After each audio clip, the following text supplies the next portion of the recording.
Hey everyone, so this is our aquatic biomes version. We did the terrestrial biomes today. So your goal with this lecture is to complete the drag and drop kind of note sheet that I posted on Google Classroom. So here we go. Just like terrestrial biomes, aquatic biomes are also characterized by certain things, right? They're characterized by the different abiotic and biotic factors that there are there, the salinity, so how much salt there is, and also the productivity. That is done and can be made in that particular area. So this may be a new word for some of us. It's salinity. So salinity is a measure of saltiness. So saline, salt, right? On average, seawater has a salinity of 35 parts per trillion, or ppt. And then you can look here that freshwater usually has 0, right? No salt, versus really, really briny water has over 50 parts per trillion in there. Brackish water is in the middle. It's usually where freshwater and seawater or saltwater mix together. Cool. So other thing that you need to know is that water has zones. This is usually based on kind of the depth that you get and like how much light can penetrate through, or it's based off of how far away is it from the shore and how much of that kind of coastline area is touching that particular area. So take a look here. We're going to talk about all of these different types of zones in more detail at some point. Oh, quick note, each zone usually has a different variety of species there, which is why knowing about the different zones is important. They each are kind of like their own mini biome on their own, right? Each one has its own specific characteristics. All right, cool.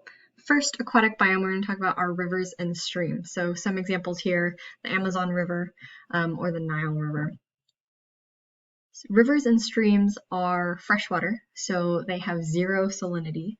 Rivers tend to have medium flow, whereas streams tend to have faster flow. And then they have kind of general zones where the source of a river or a stream is typically pretty shallow and cold. We have this like transition area and then a floodplain, which is like even wider, and it's usually the warmest. Least DO means least dissolved oxygen, which when we think about it here, we talk about productivity, right? So I mentioned before that the way that we can measure productivity in water is with dissolved oxygen, because the plants are still photosynthesizing and giving off oxygen, which just becomes dissolved oxygen in the water. So in rivers and streams, you'll probably find things like algae, moss, cattails, that sort of thing. And of course, the animals you'll find are probably fish. In terms of relative productivity, rivers have pretty high productivity and streams have medium productivity. And here's just some abiotic factors. As the river flows, the width increases. And of course, if it's a steeper slope, the water is going to be moving faster, right? And that generates more oxygen. Cool. Next section, lakes and ponds. So things like Lake Superior or Loch Ness Lake in Scotland, right? Same thing. These are typically 0 salinity, with the exception of a few. The flow for lakes and ponds are very still, right? You don't have the rushing water from a stream. It just kind of sits there. And here are the different types of zones that we typically talk about when we talk about lakes and ponds. We talk about the littoral, the limnetic, the euphotic, and the benthic or benthic zone. We talk about those. Cool. In terms of the biota, so the plants that you might find, again, still algae, but maybe some more emergent plants too, like lilies. And then you have animals like fish, but then also amphibians, turtles, frogs, that sort of thing. So we're starting to have more biodiversity than in streams and rivers. We have some different relative productivities. Some lakes are low productivity and some lakes are higher productivity. Eutrophic, and we're going to talk about this later, come as a result of eutrophication, which is runoff that leads to potentially algae blooms, like in the picture that you see. It just like ends up covering the surface of the lake. In terms of abiotic factors, again, these algal blooms is what we're going to talk about when we talk about runoff and pollution. But it's this idea that these nutrients get rushed into the lake, and those nutrients cause kind of like a spike in plant growth, aka algae growth, and those cover things, whole host of problems. All right, cool. Moving on. Freshwater marsh. Some examples of Florida Everglades are the Okavango Delta in Africa, which is pictured here. 0 to low salinity, and again, freshwater marshes are usually very still as well. Here you'll find things like grasses and then like taller things like reeds.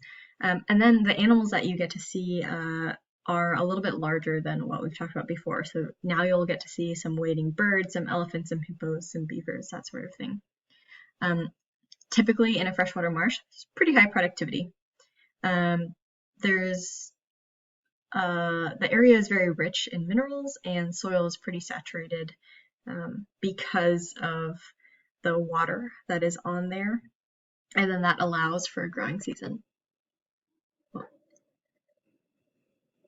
Moving on to the saltwater marsh. We've got some examples here, Sundarbans and Morecambe Bay. The salinity is what we consider brackish. So I mentioned before that brackish is kind of that mix between freshwater and saltwater, so it's in the middle. And usually fairly still as well. There's not a lot of running movement there, apart from, maybe animals moving it. Cool. In here, you have things like sedges, reeds, mangroves, fish, crustaceans, wading birds, etc. Again, pretty high productivity. This area is really rich in nutrients, and saltwater marshes vary a ton in terms of salinity, depending on how much of that water has mixed. All right, and then everyone's favorite, the coral reefs. For example, like the Great Barrier Reef off the coast of Australia or in Maldives. This is, of course, in the sea, so we've got salinity that's saltwater, which is 35 parts per trillion.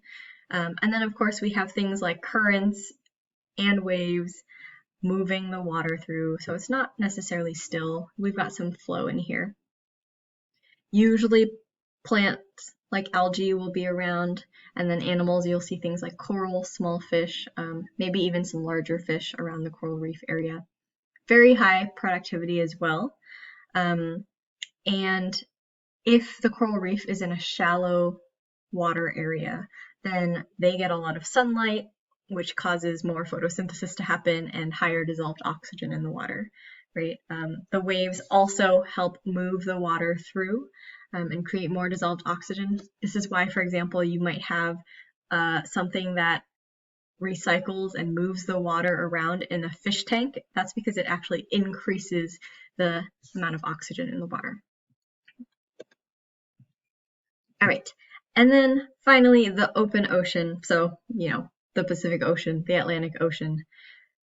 Crazy enough, we don't know a ton about the open ocean. It goes down so deep, we know very little about the organisms and stuff in there.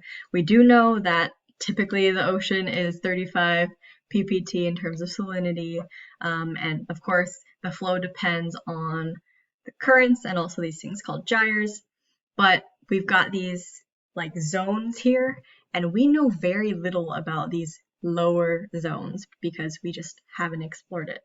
We know that the Earth is made up of a lot of water, but we don't know exactly what's in that water, what organisms are there, what their adaptations are, all of that good stuff.